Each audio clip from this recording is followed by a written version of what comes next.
She did. She did. Yeah, I went there. My daughter.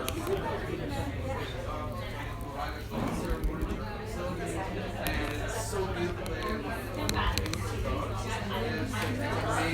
Very good. You guys are beautiful.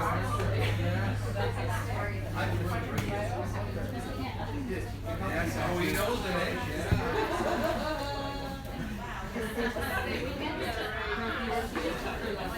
We are.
Yeah, I think I am. Okay. I think the chair's taller.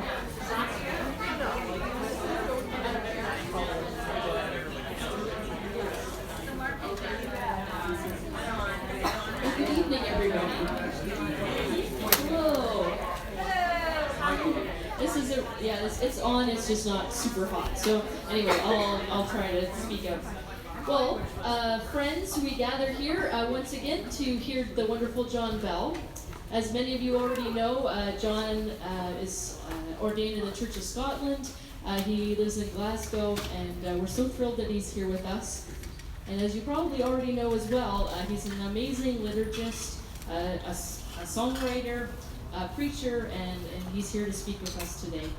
And he told me to keep this as short as possible, but the one other thing I'll note is that I think we're all wondering what eating your children means. And that's maybe why you're here. So I'm so grateful that he's made it here and he's able to share with us a bit about that. So thank you, John.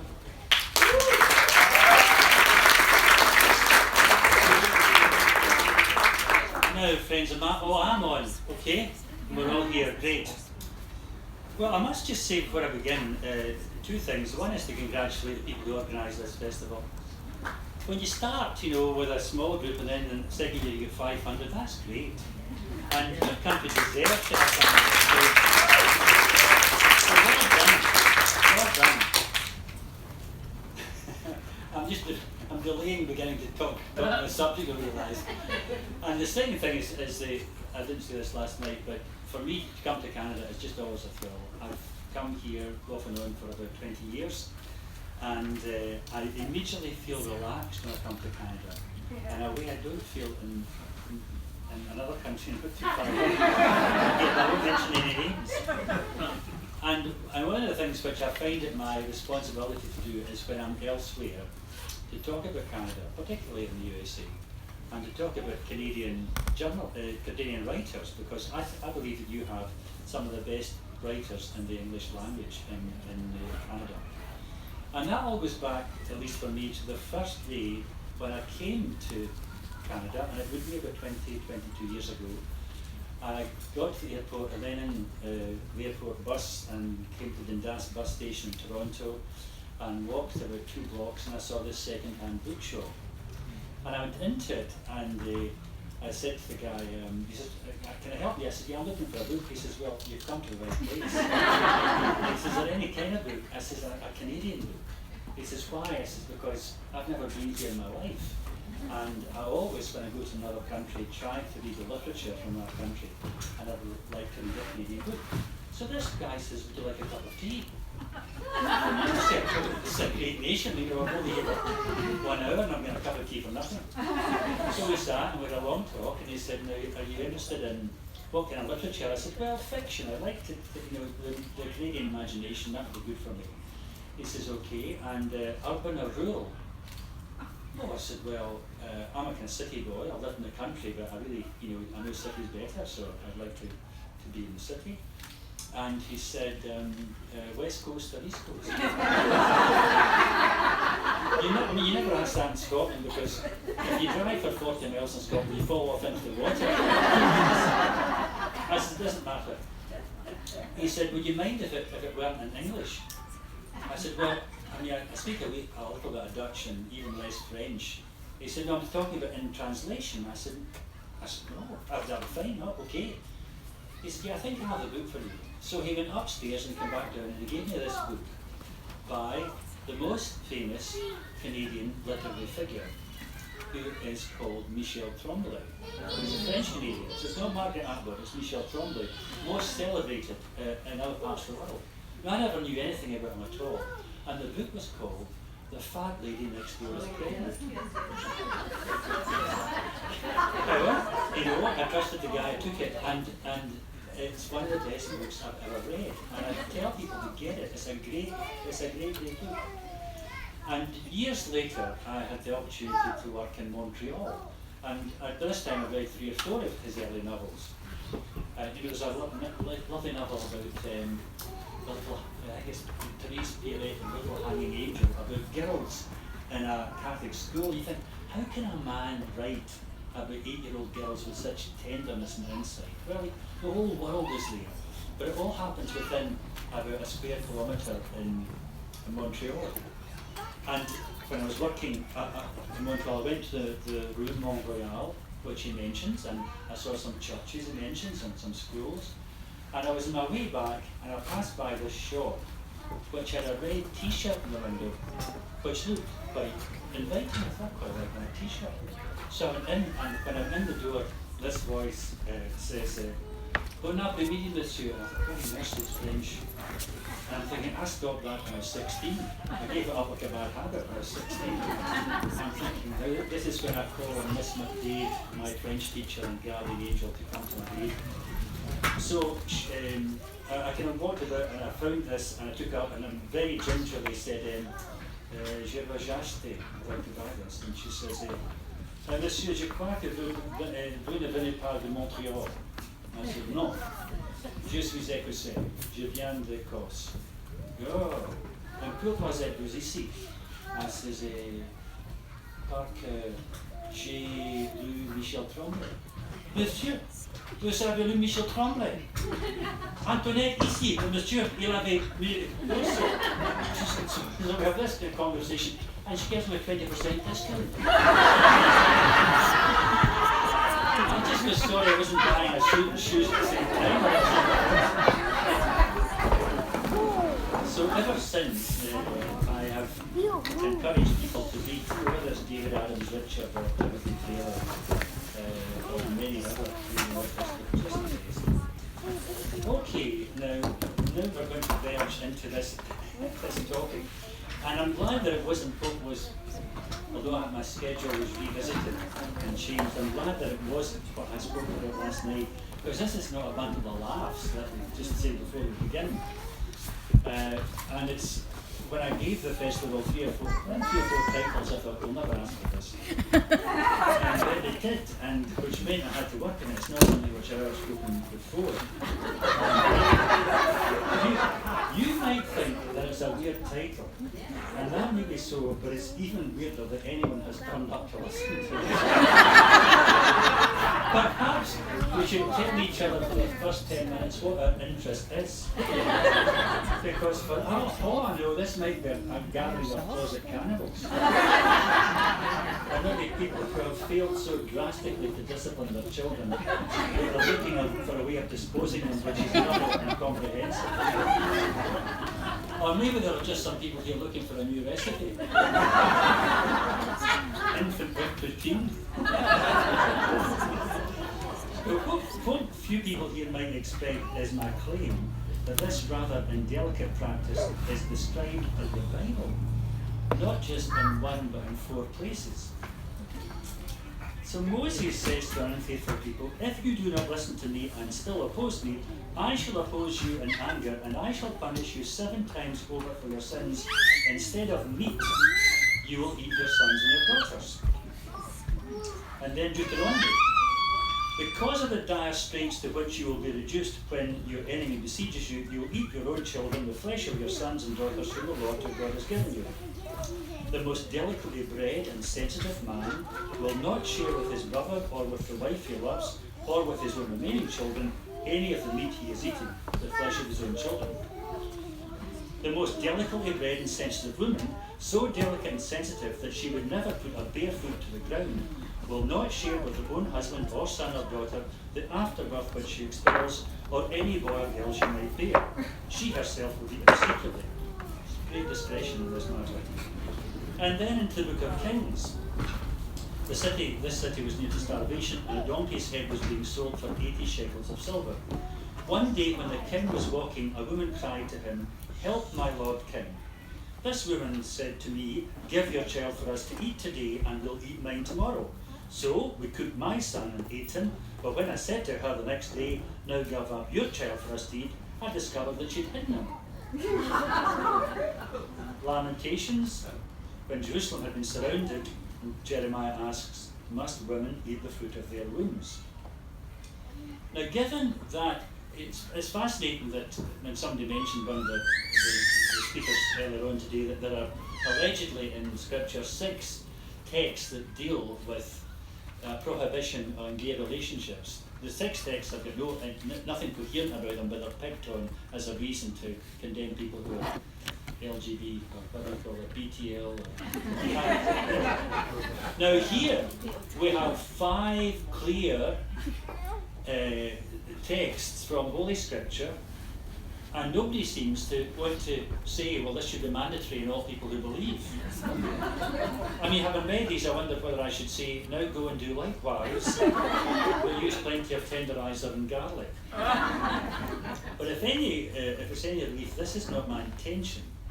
But I'm fascinated by the practice that people who are starving now consider eating their children, and indeed that God says sometimes that this is the consequence of going against God's will. But what I'd like to do is to suggest that those of us who are delicately bred and sensitive people, we probably have no appetite for engaging in this process, but unwittingly we might assent to others doing it for us. And here I'm primarily speaking about people who are parents, although all of us who have a part in society have to look at this practice really seriously.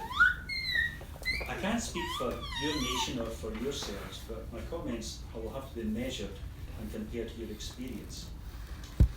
Years ago, I read a book which I hardly remembered until I found it 2 weeks ago in a bookshop in Toronto. It was written by an American sociologist called Neil Postman, and perhaps his most famous book was a book called Amusing Ourselves to Death, which was a critique of television. Then in the 80s he wrote a book called The Disappearance of Childhood, and I found this book in a revised edition which he did in 1992. The title had stuck with me, and when I read it again, it seemed to me that this was a very pertinent book to quote, because what he's talking about in his book is that there are concerns, powers, influences in society which, if they don't eat children, they certainly influence the way in which they're brought up. And because of the era in which it was written, he mentions television, but I'll look at some other things later. And his thesis is that way back in the Middle Ages, up until the Enlightenment, up until, say, the 16th century, children were just junior adults. There wasn't that kind of a time when children were children. Once they were able to work, they went down the mines, they climbed chimneys, dressed in old adult clothes, and all the paintings of the nobility from that day indicate that little Lord Fauntleroy was like his father or like his grandfather. And then when the print media becomes something that is accessible to everybody, then gradually people think children should be educated to read, because that will help them to grow up in society where they'll be able to do a great many things. And gradually, as time passes, childhood becomes something which everybody regards as what happens between, the age of, say, infancy, or when you stop being a baby, 2 or 3, and it goes all the way up to 12, 13, 14.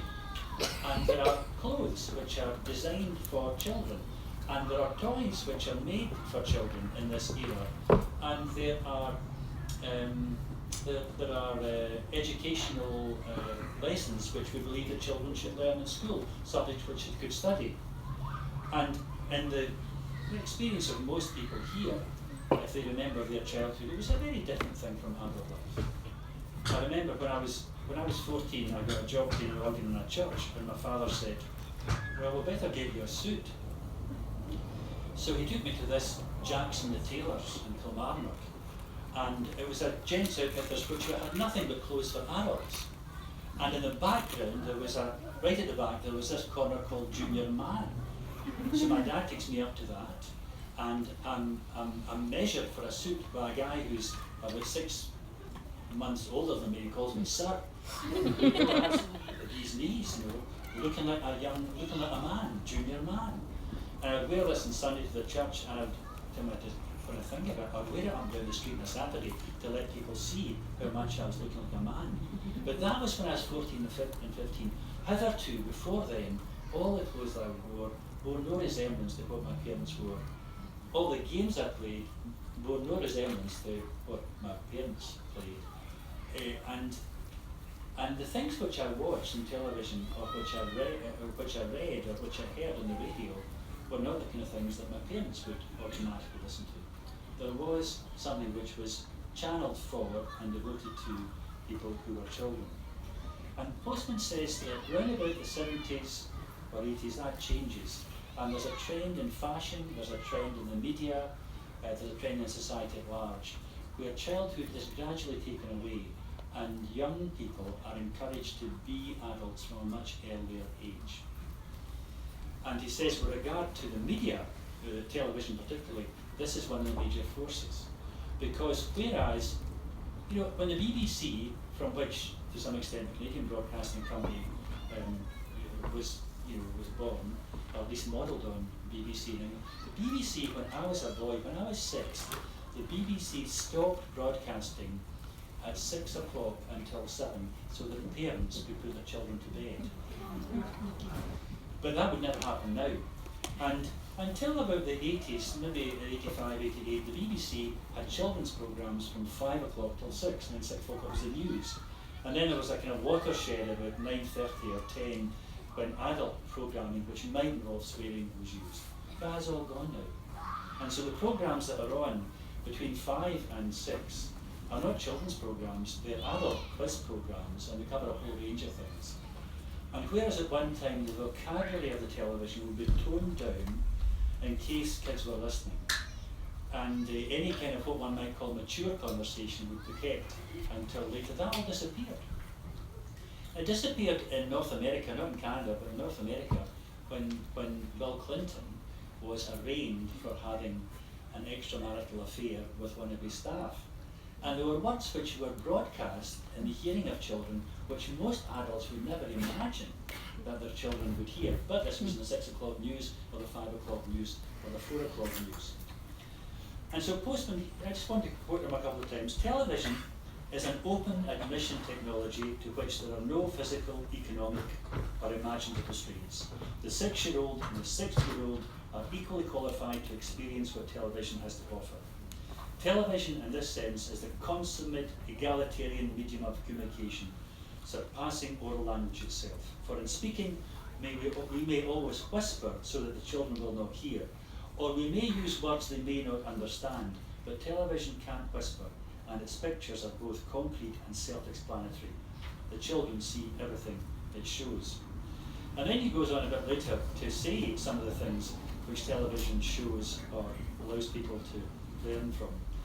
From a vaginal spray commercials to discussions of male strippers, from programs preoccupied with the display of buttocks and breasts, to documentaries on spouse swapping, the secrets unfold one by one in one form or another.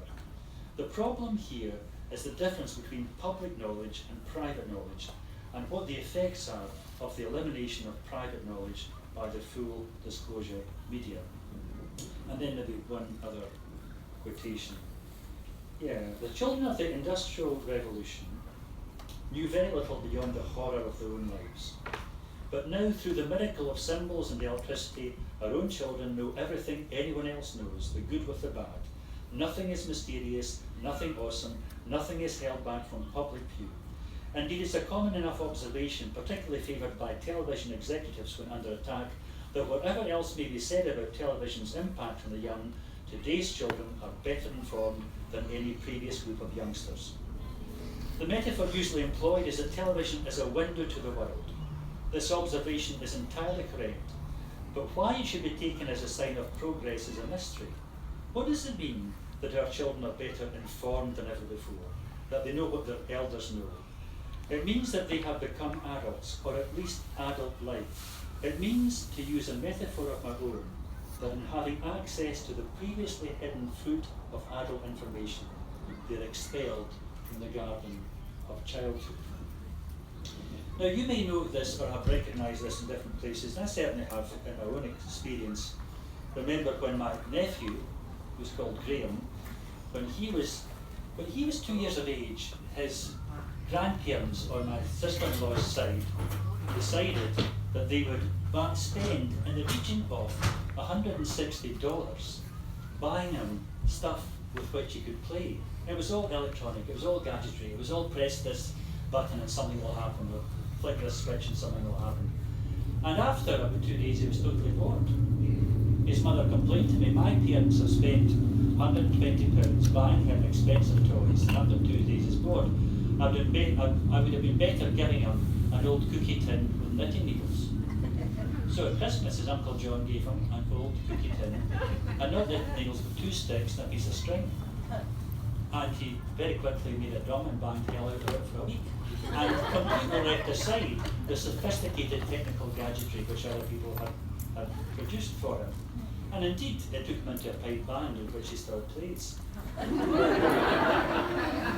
went to the street where I grew up, and I grew up in this street between 1958 and 1968, 10 years in a street from which in the 60s 1 in 6 houses had families who left to come either to Canada or to go to Australia. And in that street, kids played in the street all the time. It was next, there was nothing between us and Glasgow apart from fields, 20 miles of fields. So we played in the fields, we played in the street.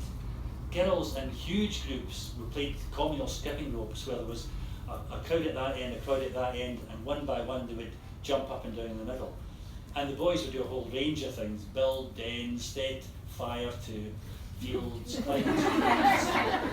We used to go through the back doors, and if there was, kids listening, if there was a house next to, near proximity where one might be a single man, maybe a widower or maybe a single man, and another a single lady, we would swap their washing. So he'd end up with a brassiere and she'd end up with a pair of underpants. And I went back with a friend of mine about 2 years ago and discovered on a hot day, a warm day, there were no kids in the streets, there were no kids in the fields, no one was playing at all. I thought, what's wrong?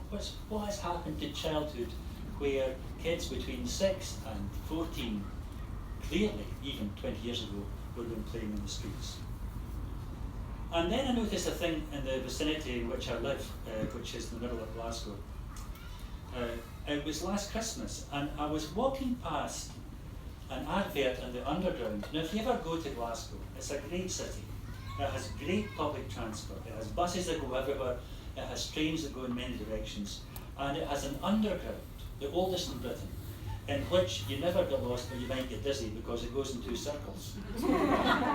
So I came out the underground at the station near my house, and I'd noticed twice that there was an advert for clothes which was curiously alluring, but I wasn't sure why that was the case. The third time I passed it, I stopped to look at it, and here were very trendy clothes, very trendy adult clothes being worn by a girl and a boy who could have been no more than 9 years of age. And you discover, if you watch television at night, as I did, I don't have a television, but 2 nights ago when I was in Iowa, I watched television adverts in the States. And it was interesting how 10 o'clock at night, children were being used to sell everything from a car to a particular kind of pizza, being used as adults to sell commodities which they wouldn't buy, but which, certainly not a car, but which their parents could afford. So when people talk about the loss or a disappeared childhood, it's sometimes to do with children being highly sexualised or sexually abused. But I think that there is a sense in which children have childhood taken from them because they're immersed, as Postman says, very early in an adult society. And I think it behoves us, it requires us to ask that if this is the case, why should it be the case? Who's doing it? Who is eating our children? Who is eating the time, the habits, the sensitivity of, and maybe the future of our children? Now I'm going to make some obvious and some less obvious suggestions, all of which are related to major phenomena of the last 30 years in Western society. And one of the things which is foremost in my mind is the way in which, and I don't know what the panel, because I'm not here often enough to hear this, the way in which consumer has been a word on which so much is predicated and so much associated. You know, that we're not shoppers or purchasers, we're consumers. We're not patients in a hospital in Britain, we're consumers of healthcare. We're not casual drinkers, we're consumers of alcohol. It even affects travel. I was in a train going from Glasgow to London, and the guard spoke over the intercom, and he said, I want to make this announcement to all consumers. And I thought, I am not eating this train. And if you come back, I'm not going to eat your fingers. And yet this has become the kind of main concern in society, that we are consumers. And what I want to suggest is that it's consumerism which consumes us. It's not us who consume consumerism. And it's become to some extent a kind of new spirituality. God has made us with a sense of yearning for that which is bigger. That's the wellspring of spirituality. That we know ourselves, we know our potential, we know the problematic nature within us, we know what we yearn for. And this yearning for something which is better yet is the source of our spirituality. And sometimes we feel that in the heights of joy when we want this joy to last forever. And sometimes when in the depths of pain we wish that it would go away. This yearning for that which is better. And consumerism obligingly offers to fill this gap in ourselves, this lack of completeness, because it breeds an insatiable hunger. Compulsive shoppers are not people who are satisfied once the prized possession is purchased, but rather like gamblers whose thrill is in risking the money, not in winning. Shopaholics love the act of spending, but not the joy of possessing. And the spirituality of consumption is alive and well in your nation as it is in mine. In the ancient world, before Christianity became the predominant religion, there were ancient pantheons in the Greek and the Roman and in the Scandinavian worlds. Places sometimes, physical places, where there would be a whole array of gods. And depending on what you were concerned with, you would offer devotion or worship to one god or the other. And these ancient gods still are mentioned in our common parlance when we talk about the days of the week. Wednesday is the Old English for Woden's Day, which came from a Dutch expression for Mercury, who was the messenger of the gods. Thursday celebrates Thor, the god of thunder, and comes from the German Norris Tag. Friday takes its name from Freya, who's the Norwegian goddess of love. And Saturday comes from the Latin Saturni Dies, the day of Saturn, the Roman god of vegetation. And as I said, all these different gods had allegedly sway, authority over aspects of life. So Bacchus was the god of wine, Mars was the god of war, Aphrodite was the goddess of love, Ceres was the god of agriculture, Pluto, from which the prophecy, was the god of wealth, and Juventus was the god of youth. And if you went to a building called a Pantheon, you might see all these gods in different places, and you'd go and offer a sacrifice or money depending on what you wanted. If you wanted military victory, you'd make an offering to Mars. If you wanted to pass an exam, you might try Minerva, the goddess of wisdom. And if you wanted to avoid middle age spread, you would become a devotee of Juventus, the god of eternal youth. And I want to suggest that the pantheons are still around, but not in ancient cities like Rome. The pantheons are what we see in our shopping malls. Now, I have never been in a Canadian shopping mall, but you'll know, I mean, it was at H&M. Is that one of the big kind of shopping concerns? So what about other names? H&M, Walmart, Forever 21. Who? Forever 21. Forever 21, Stitches. Pardon? Stitches. Old Navy. Old Navy, the Bay, And these appear in shopping malls all over the country. And the language they use is very religious. They call themselves the gods of the high street. They produce fashion Bibles. They develop mission statements. And they encourage loyalty cards from those who are the devotees. And they believe in holistic attention to their customers. They use the language of spirituality. And the goods they sell are as coated with saccharine piety as the cheapest knickknacks in a Catholic junk shop. The products of these bogus deities are increasingly couched in religious language, so the phrase perpetual spirit used to be used to advertise a Rolex watch, and love is the answer was associated in an advert with the Golf GTI. And John Taverner, who's an English composer now dead, very sophisticated composer, had an anthem, very famous anthem called The Lamb, which was used as an advert for a mobile phone company. And there are few towns in Britain, I don't know about Canada, in which nightclubs and coffee bars don't have names like Sanctuary, or the Church, or Redemption, or Spirit, or the Vicar's Wardrobe. Well, I made that last one up, but the rest. And it's a Canadian sociologist, Naomi Klein, who charts the development of advertising to increase consumerism from something which used to be essentially pragmatic, getting the product known for its desirable effects, to indicating its favourable peculiarity to a specific producer, and then making the product attractive through its association with a famous person, and finally by spiritualising the product whereby one is persuaded that the possession of the same leads to a superior quality of life. And depending how old you are, you might recognise these four stages. So if we take a spurious example, let's imagine that handkerchiefs, of which this is not a very clean example, were discovered or were made first in 1910. So in 1910, the pragmatic stage pitch, a sales pitch, would simply say that handkerchiefs were pieces of cloth on which germs could be trapped. They can be carried discreetly in the person, washed and reused, and they ensure that germs are not spread by unrestricted sneezing. So they're just sold for the benefit that they give. This is around about 1910. The second stage, producer-led, comes around 1950. Right? Naomi Klein didn't write these words. I used her frame, and I'm putting an example. 1950. Handkerchiefs produced by Wonderglow are produced in two sizes for men and women. They are made from the finest quality Irish linen and are available with an initial embroidered into the corner to help differentiate to whom the object belongs. The third stage comes around 1975, when there's an association with a celebrity. Not only do 7 out of 10 Hollywood celebrities prefer Wonderglow handkerchiefs made from superior quality Irish cotton, but Paul McCartney gave one to Andy Warhol, who immediately put in an order for 2 gross from the factory in Kinsale, County Cork, Ireland.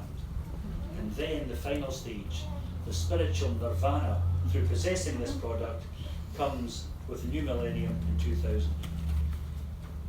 Wonder Blow handkerchiefs are assisting Romanian orphans to fulfill their true human potential, while at the same time assuring that millions of people in the Northern Hemisphere reduce the possible increase in global warming through uncovered nose blowing. Mrs. Laura Truestone of Winnipeg recently wrote to say that when she switched from Kleenex to Wonder Blow, she became a more caring and sharing individual.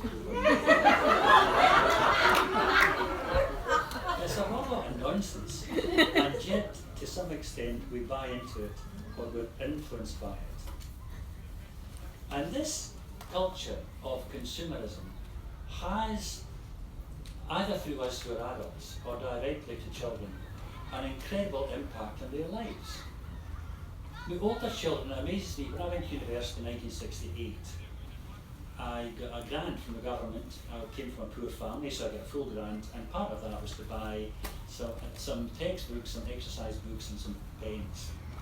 Now, when I look at the technology which any student doing arts or science has to have, it's far in excess of what would ever have been dreamed about in 1968. And when one looks at the things which children play with, then clearly the advance in electronic technology has had an impact on their lifestyle. And here I could very clearly sound like a Luddite who hates anything which is particularly new or which is run by a battery or a computer. And I don't want to give that impression at all. But I do want to ask the kind of effect of every new item that comes out and is sold for adults but also for children, because the advertising is for everybody, the kind of impact that it has in people's lives, in the light of the fact that if there's a new car being manufactured, although it's said this is the latest, in America at the moment it's full of these new cars, but it may be new this weekend, but the planning process of this new car may have been on for 2 or 3 years, and it will have been road tested for a whole lot of features, what would happen in a crash, whether the airbags work, all that kind of stuff. If there's a new drug in the market, which is allegedly, or has allegedly the possibility of helping to deal with, the cure, to stem, or to reduce the possibility of cancer, or heart disease, or a disease like multiple sclerosis, it may be announced that this is a possibility.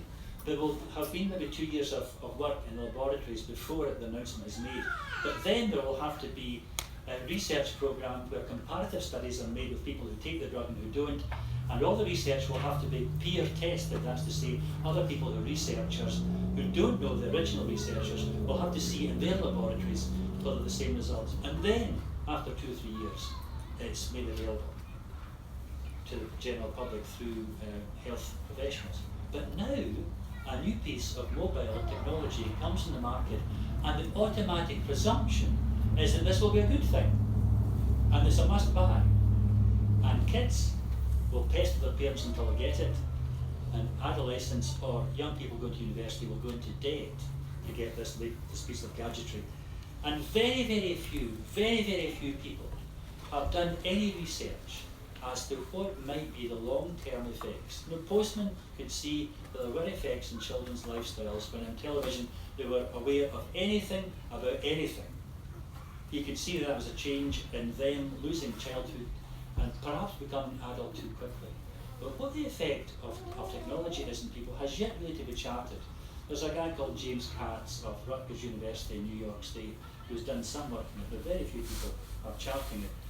And you know, when you think of it, it's really just in the past, 40 years that all these things have come to pass. 1972 was the first pocket calculator, and then 1979 the first Sony Walkman, 1984 the first cell phone, 1989 the first Game Boy, 1994 the first web browser, 1998 BlackBerry with email, 1999 the first smartphone, 2001 the first iPod, and then comes MySpace, Facebook, Twitter, video games used in education, iPod, and these are not innocent things.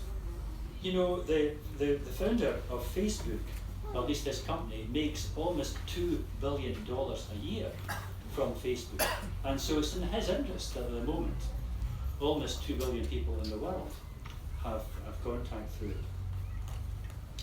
I've lived through nearly all of these discoveries and have seen the effect that it has on adults, but children born in the last 20 years have never seen the progress. They've just been born into a world where all these things are must-haves.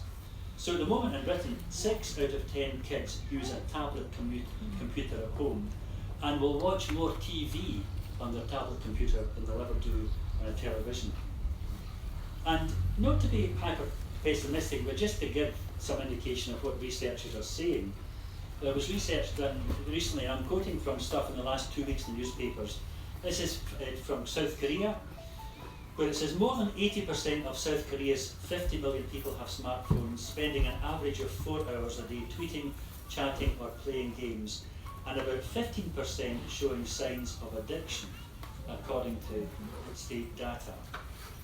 And then just one other quotation from the author, Professor Greg West of Montreal's University Psychology Department, said the findings indicate that the benefits of video games highlighted in past studies, such as improved attention and perception, may come at a price.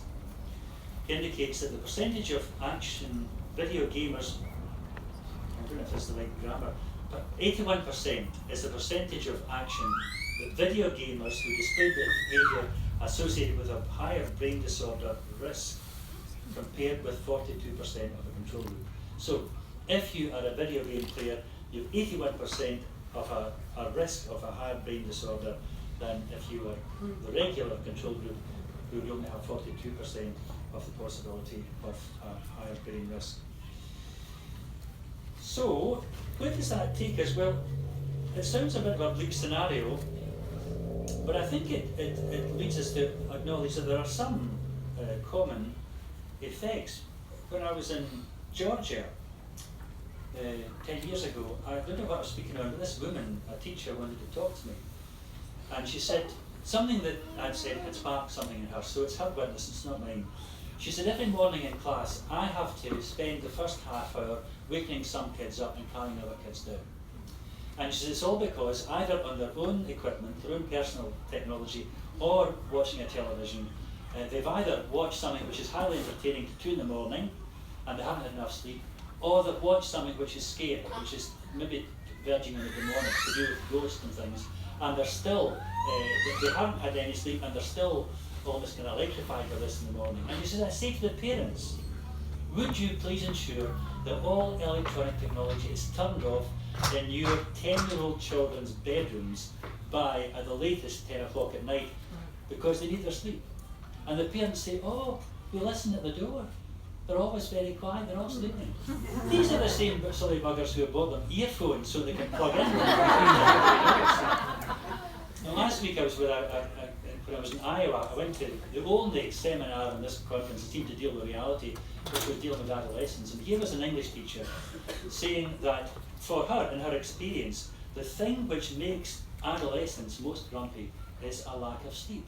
She's that they need between 8 and 10 hours of sleep per night. And if either having to play games as they do in the States for their school, or having to go to band practice at 6 or 6:30 in the morning, if that is ruining their sleep, then it's a sad thing that teachers have to compensate for it. But of course this teacher in Georgia says, I say that to the parents, they say, oh no, they don't.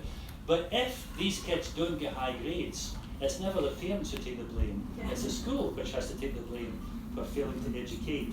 So there's a loss of concentration, and there's also a loss, to some extent, of community. And you know, you who are parents, you may be able to monitor this, as a woman did who I spoke to last year. She said, my daughter has 200 Facebook friends, and she's the loneliest girl I know, because she doesn't really have any intimate friends. And she only shows in her Facebook the things that she thinks will attract other people to her. And she's a girl who's got a whole lot of things she doesn't need to share with me, but she needs to share with someone her own age. But if the primary way in which you communicate is through Facebook, then all this other stuff, which is the natural kind of stuff that adolescents talk about, it's not really being dealt with. Your relationship with your mother, your relationship to your teacher, your relationship to your body, your relationship to your peers, all of that needs community. And if the technological industry are one of the main people who are taken away from children being children, the other industry that's taken away childhood, which is eating children, is rather ironically the food industry. We in Iona, where my community has 2 centres, we have young kids who come, adolescents and teenagers. And 4 years ago, a girl who was at college with me came with a class of kids from a state school in Glasgow. At the end of the first night, there were 2 questions which these kids, all aged 14, 15, asked. Question number 1 was, are we always going to have home-cooked food? Now, I could understand that because coming from the area they do in Glasgow, if they were poor, their parents might send them out to get fries or to get pizza or whatever, if the parents couldn't cook. If they were wealthy, then the parents would just get some, tell them to go in the supermarket or in the deep freeze and get something which would go in a microwave. I understood that, but the second question was, are we always going to eat at a meal table? So I said to this lassie, well, yeah, she's in her 60s, but lassie's going for a long while in Scotland. I said to her, so what's the thing about the meal table? And she said, well, if I look at the class I've brought, I'm sure that between a third and a half of them do not have a meal table at home. And this is not an uncommon phenomenon. But what it means is that they never actually sit and engage with their parents or with anybody else. They will go either and sit in front of the television, which will take their whole attention and they don't like being interrupted, or they might be given their plate and say, just take it to your bedroom, go and sit in front of a Game Boy or another screen and never actually communicate. And research done in the States 18 years ago, so it's old research now, indicated that where children under the age of 8 do not sit with parents at a meal table, then after the age of 18 they become unsociable adults. Not antisocial, but unsociable, unable to have a conversation and a bit unconfident of themselves when they are in company. And quite apart from what the food which is given to children might do, the whole thing about not being present when food is around, not being present talking to other people, it's just a great loss. I love it when I go to a house visiting and the children come and they sit and they ask you questions, compared to a house where I might visit and you never see the kids at all. And the one house, it's quite clear that the visitor has come to see the whole family, and the other house, the visitor has just come to see the parents, and the kids are almost left on their own to do what they want with no engagement with the visitor. But on the positive side, I have been very influenced by a Canadian grandmother who I've met occasionally, and I just love the story she tells, because she reckons that as a grandmother she might have a little more leverage on her grandchildren than her parents might have. And she talks about how one of her grandchildren, the parents were fairly affluent but did not want their children to have an excess of clothes or excess of gadgets and excess of things. They wanted them to be reared with an affection for people and a discovery of what was good inside them, what the potentials they had. So they buy for their daughter. They don't give their daughter free choice. It's a funny thing that we think that children at the age of 8, 10, 12 should choose their clothes, although they're only choosing what they think will suit them. Whereas adults who have a bigger perspective might think, well, okay, you've been in pink, let's put you in blue, or put you in green, or put you in brown, and just allow your scope to widen rather than buy the thing which is advertised on television. So these parents were of that sort, they would gradually, let the girl go through different colours and just, let her be aware. She gets this yellow dress, which she absolutely detests. And the parents have put a wee bit of money into it because they buy quality clothes, but they can't do anything with this girl because she will not wear this dress. And then her grandmother says to her, Jacqueline, you know your Aunt Mary, who's her favourite aunt, she's coming next week. And she loves when you wear your yellow dress. So will you wear it for her? And the wee girl thinks, oh, my Aunt Mary likes it, it must be good. So she wears the yellow dress and it becomes her favourite. I think it's it's not manipulation, but it's a way of enabling children to move away from getting everything they want to actually being able to accept what has been given them. But she's got a grandson who, again in the same household, is not brought up to enjoy all the fruits of wealth which his parents have. And they've decided that they will only have one television, and that the kid will not have in his bedroom a television the way other kids have. So he comes to his granny because, as happens elsewhere, the granny is the confidant. I mean, mothers are just really apprentice grandmothers. So the wee boy Timothy comes to his granny and he says, Granny, I am very jealous because we only have one television in our house and my friend Alfie has one in his own bedroom. And they've got one in the kitchen as well as one in the sitting room. And his granny, this wise woman, says, he's got one in his own bedroom. Yes, says Timothy, I don't have one in my own bedroom, we've just got one television. And his granny says, I'm so sorry for Timothy, because your mum and dad love you so much that they want to watch programs with you. And Timothy's mum and dad don't want to watch programs with him. What an odd house that he lives in. And so this wee boy, his conception has to be changed, because the granny whom he loves is helping to compensate for the consumerism with which he and his friends are surrounded. Now I'm going to finish with one story which is about, for me, it's just about about how things begin and end at the table. And that's where children learn values, and that's where, if your parents brought you up, we had to sit, my brothers and I, at the meal table, and sometimes it was a matter of toleration. You know, because that was where the things of the day would be discussed and the plans of the future would be mentioned. That's when my father, to my chagrin, would say, we're going on Saturday to see The Sound of Music. Oh no, no. And you're going as well, John. Oh no, no, no.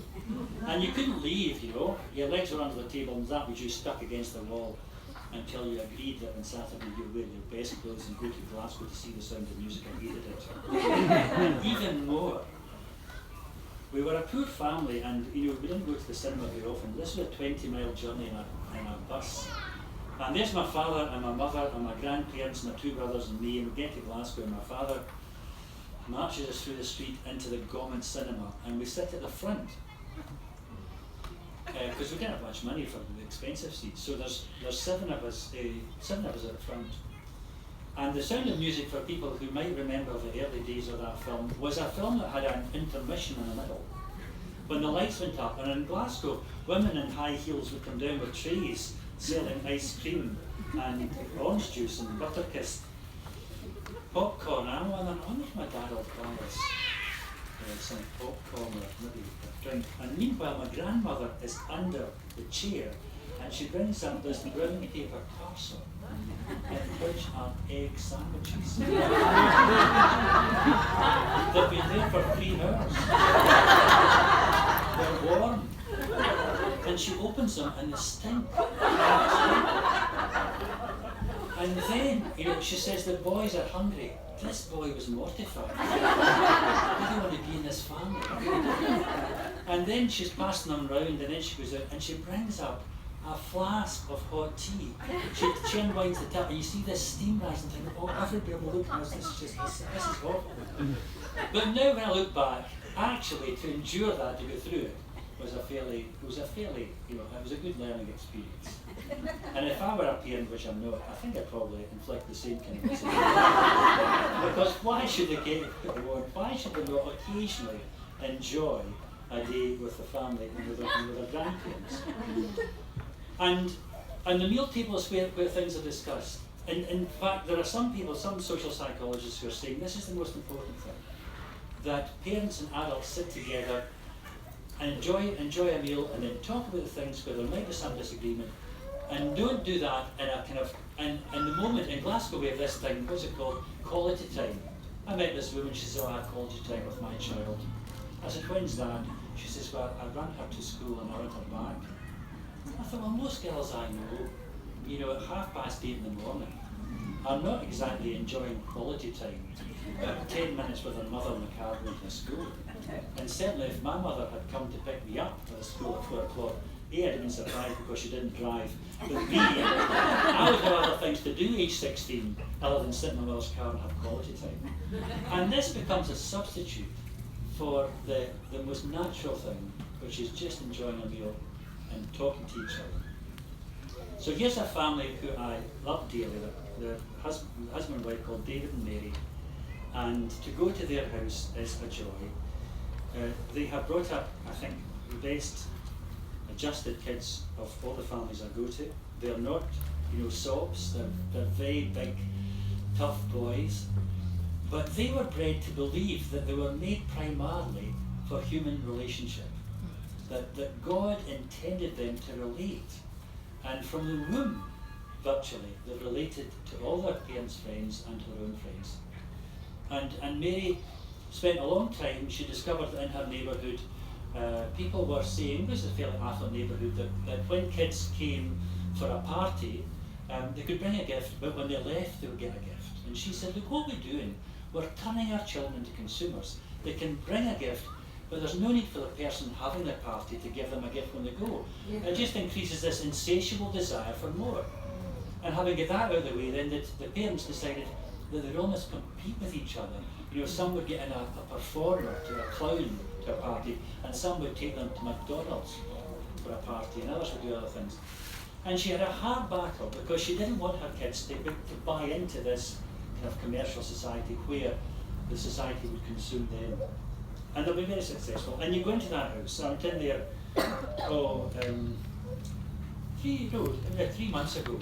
So I'm just in the door, and the oldest boy, Nathan, comes up and says, John Bell. And they all call me John Bell because their family, each child and parent has a Christian name with 2 syllables. Mary, David, Nathan, Jonah, Daniel, John Bell. When Nathan was 12, and I'd known him since he was born, when he was 12, he said one day to his dad, Dad, what's John Bell's second name? His dad said Bell. He said, well, John Bell Bell. so even at 16, he said, John Bell, how are you going to vote? Are you going to vote Brexit? Or what's happening in Scotland? And I said, for goodness sake, Nathan, he's just in the door. But Mum, he's the only person who can answer this question. You can. When you sit at the table and then you ask question after question after question, and you know that they do this out of curiosity and affection, and then they'll maybe do a concert because they all play a different instrument, or they'll tell stories, or they'll read a poem or whatever, and you feel as if you, as the guest, have been nourished by those who are the hosts. I'm there one day when Jonah, who's the second child, was, what was he? He was 3 and a half. And remember, his parents are both doctors. So he might hear a vocabulary in that household that other children might not hear. So we're sitting at the table, he's opposite me, and we're halfway through the meal, which has been more to do with words than it has to be done with food. And he looks at us in the eye and says, John Bell, I know something about me that you don't know. I said, Jonah, well, let me tell you, I won't know what it is that you know unless you tell me. He says, I am ambidextrous. I said, Jonah, I have never met a boy your age who could say that word, never mind no. He says, yes, but I'm not constipated. That's it. God bless you.